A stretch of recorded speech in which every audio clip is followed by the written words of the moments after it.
Hey guys, welcome back to the channel. This is Business Connect. My name is Roy. If this is your first time watching our videos, a few months ago I did a video where I talked about how students can now work in China, and a lot of people were doubting, like, is that for real?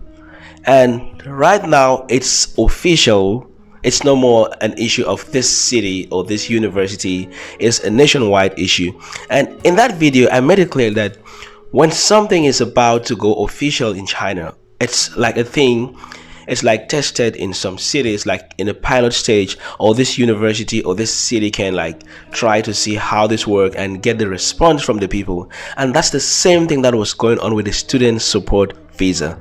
Right now it's no more a city or a university thing. Now it's a nationwide thing. The Ministry of Education have published the whole complete rules and regulations on how international students can now work in China. So if you've not watched the video on how I gave the complete step-by-step process on how international students in China can obtain the student support visa, I'm going to leave a link to that video in the description. You want to watch that video to know, okay, now students can work, but I'm a student, how can I get this student support visa? So I did a complete video where I explained the process on how international students can start working legally in China. So this video will not be about giving the steps, but this video will be more about what the student support visa is all about. This video is just going to be about the complete official rules and regulations on how the student support visa will work.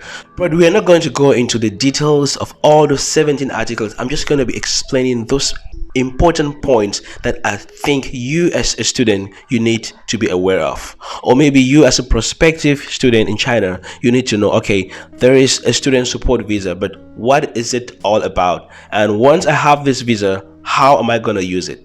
Just to let you know, the article was published in Chinese and we've tried to translate it. A couple of other websites have tried to translate it from Chinese to English, and they'll always tell you that once they translate stuff from Chinese to English, they'll always tell you it's for your reference only, because the original message lies only in the Chinese version. But for your reference only, I'm going to be explaining the English version.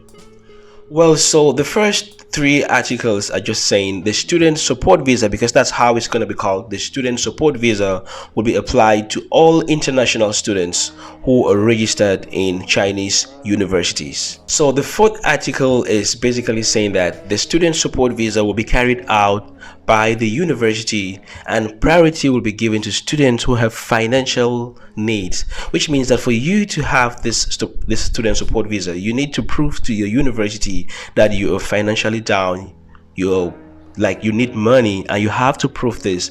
And the university will only grant this after evaluating your situation, and you must prove this. Just to let you know, the student support visa can be on campus and off campus, which means that you can get a job within the university and also you can get a job out of the university, but you must prove to the university that you have spare time according to your study program.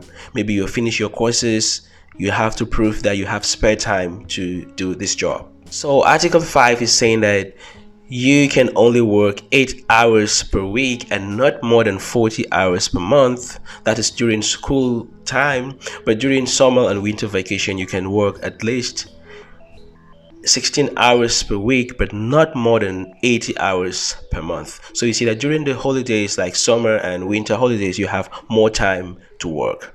Article 6 is basically saying that the school should make sure that this job is not exposing you to any kind of danger. I think that's very clear.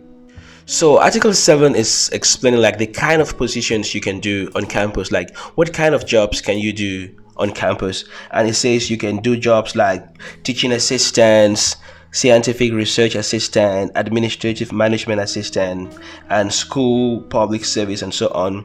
And the school will give like the job description of these different positions.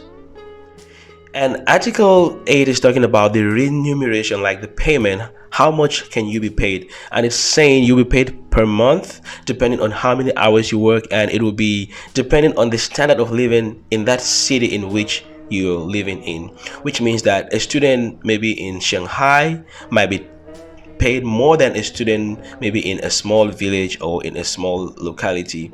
So your payment will depend on the minimum wage rate of the city in which your university is located in. Okay, now that was for on-campus job. Now, what if you find a job out of campus? So for off-campus jobs, you must abide by the following rules and regulations.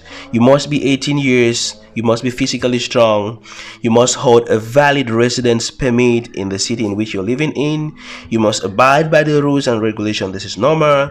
And so you must have been studying in this university for at least 1 year. You must have a good conduct in the school, you must have a good progress report, and also other requirements that might have been instituted by the school. Some schools might have their own requirements to say, okay, you must have finished your research, or you must have started this. So you see, although the government have given like their rules, some schools might add their own additional rules and regulations. Well, so not to make the video a very long one, I'm going to leave a link to this document both in English and in Chinese at the description box, so you can read it and understand exactly how the student support visa is.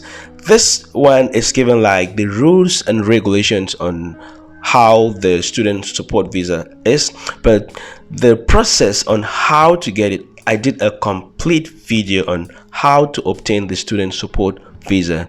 I'm going to leave a link of that video also at the description box, so you want to watch that video to understand, okay, how can I get the student support visa? You can watch that video. And if you want to know more about the rules and regulations, you can go to the description box, and I'm going to leave a link to the complete rules and regulations of the student support visa.